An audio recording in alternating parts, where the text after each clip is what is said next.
Welcome to the Reparenting Daily podcast.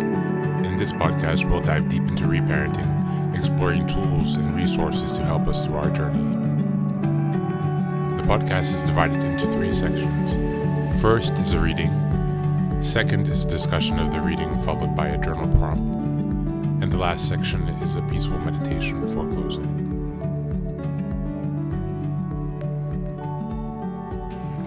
Good morning, good afternoon, and good evening from whenever and wherever you're joining us today. Thank you for being here. Today we're reading from The Laws of Human Nature by Robert Greene. We're starting on Chapter 1, Master Your Emotional Self, the Law of Irrationality.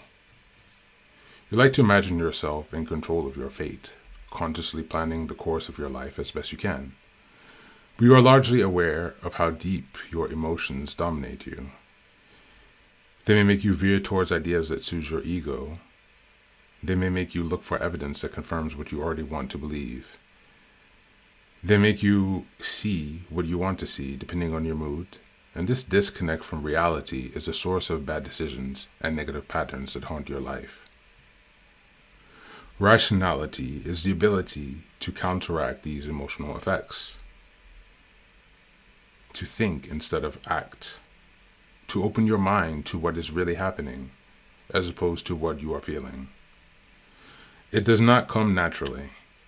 It is a power we must cultivate, but in doing so, we realize our greatest potential. Keys to human nature. Whenever anything goes wrong in our life, we naturally seek an explanation. To not find some cause for why our plans went awry or why we face sudden resistance to our ideas would be deeply disturbing to us and intensify our pain. But in looking for a cause, our minds tend to revolve around the same types of explanations.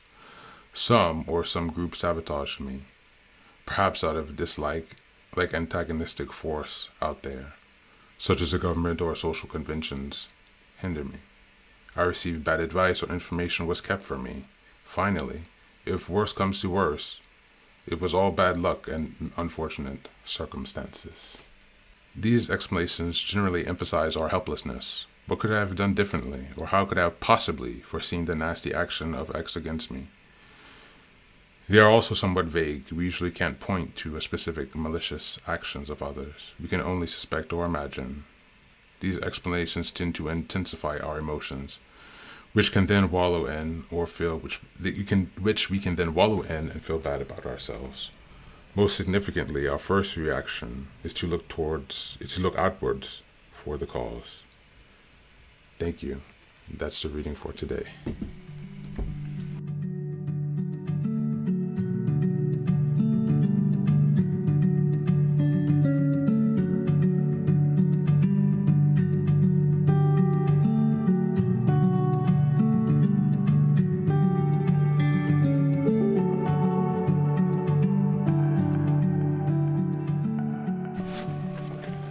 Hello, and welcome back.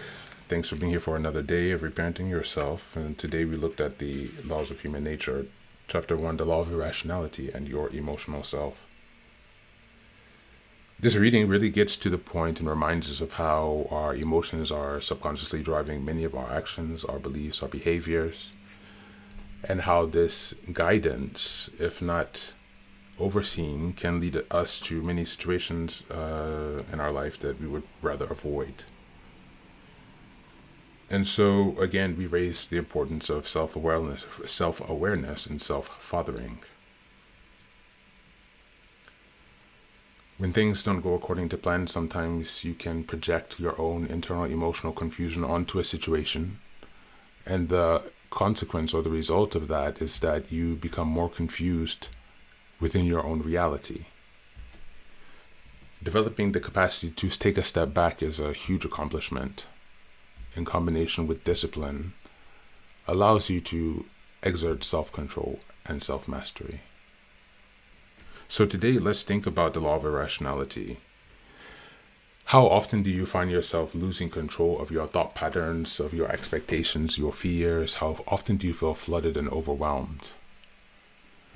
Are there steps that you can take to help mitigate this type of flooding? What are your coping skills? Are you reaching out? Do you isolate? Do you turn to some other substance or process that is damaging for you? Take some time to reflect on this today, because raising our self-understanding is of the utmost importance as we reparent ourselves. It is kind of the ethos. So that's the reading for today. As always, thank you for being here. Take care of yourself and be well.